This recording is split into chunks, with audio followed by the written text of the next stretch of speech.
Magandang araw mga kaibigan. Bigyan natin ng reaction opinion itong post ni Sas Rugando Sasot. President Putin ng Russia reminds BBM to wear his earpiece.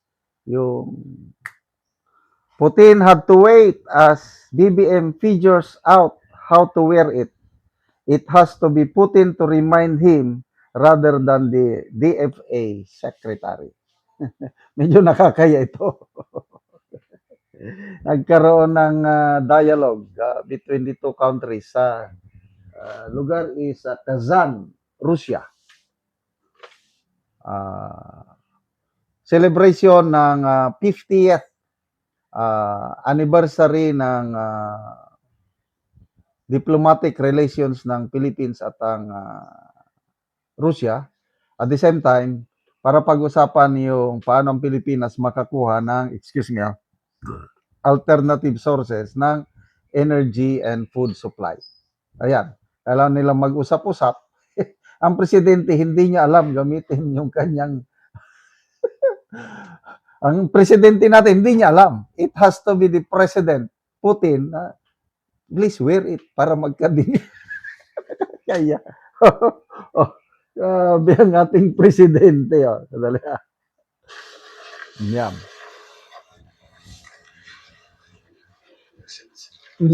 Gamitin mo ito. Hindi niya alam kung paano isuot.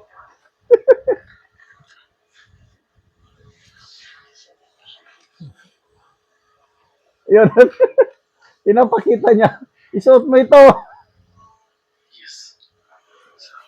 Ala. Ano ba yan?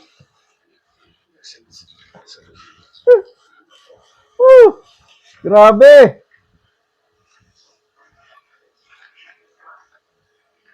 The best president talaga meron tayo.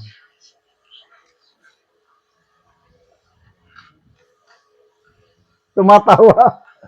Tumatawa kailan pinipigilan ng tawa. Ayun. Paano ba ito nailabas? Delikado na naman, pag-initan na naman si Sas. Bakit lumabas ang video na ito? Ulitin ko ha. Ang ating masipag na presidente at ang kanyang delegation nagpunta sa Kazan, Russia. Dahil nagkaroon ng ano ito? ASEAN-Russia Commemorative Summit. Ang chairman kasi ng ASEAN nations ay si Pangulong Marcos. Kaya nagpunta siya doon para ma-enhance ang relationship ng ASEAN nations at ang Russia. So, sideline lang ito. Nag-usap na rin ang Philippine delegation at ang Russian delegation. Nagkarap ang dalawang presidente. So, para magkaintindihan, dapat isuot yung earpiece. Dapat sana, ang DFA secretary ang mag-remind sa ating presidente na, sir, isuot, please wear your earpiece. Tapos tuturuan. Ito, bakit hinintay pa ng Philippine delegation, ng Pangulo natin, na ang Russian president pa mismo ang magsabi na isuot mo ito. Tapos klarong-klaro sa video, hindi niya alam kung paano isuot. Kaya yung tawa ng Russian president, pinipigilan niya ang tawa. Grabe. So, talagang, ito na, the best president we ever had.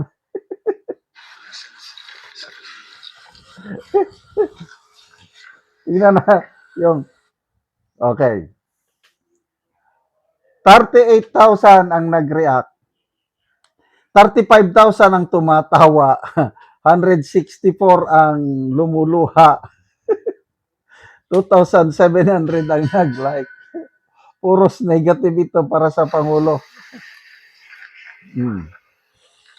Adali kay. Magbasa ko ng mga comments. Roberto Ang. Putin is too old than BBM, but brain and reflection is way ahead of him. Putin, no, and addictus react. Sabi naman ni Marites Alano, lutang kasi. Ay, nako, nakakaya. Oh, napangiti na lang si President Putin. Kung mapanood nyo yung actual video, talagang gumanon si Putin eh. Presidenteng bugok. Ay, nako. Ay, ang daming mga comments na mga negative sa presidente. It's so unbecoming. Baka sabog. Wala sa sarili. Allah, wala na, hindi ko na mabasa ang mga comments dahil tuloy-tuloy ang pag-enter. What a shame, sabi niya. Isang malaking katangahan, ano pa, parang gustong ni Putin tumawa ng malakas. Totoo ang chismis. Ay, shit, how embarrassing this Marcos Junior person. Sino mang tao kasi si di alam gamitin ang earphone. Mag-comment din ako. Sabi ko na lang dito, 8-8. 8-8 na lang. Anyway, pasalamatan naman natin ang sipag ng presidente. Trabaho siya ng trabaho, biyahe ng biyahe. Sana may makuhang additional supply ng energy at saka food. Kasi marami tayong ini-import din na food products from Russia, but ang pinakakailangan natin is their energy. Kasi maraming langis ang Russia. Problema lang papaano, mas malayo ata. But again, medyo nakakaya yung ganyan na it would take the president of a superpower to remind our president na isuot ang earphone na hindi pa niya alam paano isuot. Wala na tala. God save the Philippines. Salamat mga kaibigan sa inyong pagsubaybay sa channel na ito. Nakakatulong kayo ng malaki sa tribong Talandig ng Bukidnon dahil ang income natin sa channel na ito is pantulong po sa tribo. Namimigay tayo ng libreng yero at pako para makapagpatayo sila ng mas maayos na tirahan. Panoorin niyo ang video na ito. Si Kuya ang nataga-anugero. Nani ang iyang atupan.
Karon man nagyod sa pag-atop o nindot nagyod nga tan-awon kay nakaatop naman ang yero nga gihatag. Salamat sa Ginoo ug sa sponsor sa ani nga nga tungod ani hinabang nga nga nakaatop na gyud ko nga na sige kay mangitag budget pang atop karon nga lain nag-sponsor. Salamat kaayo og unta mataga napay matabangan nga uban kay tagan gyud ang nanginahanglan pud sa amo address sa among barangay.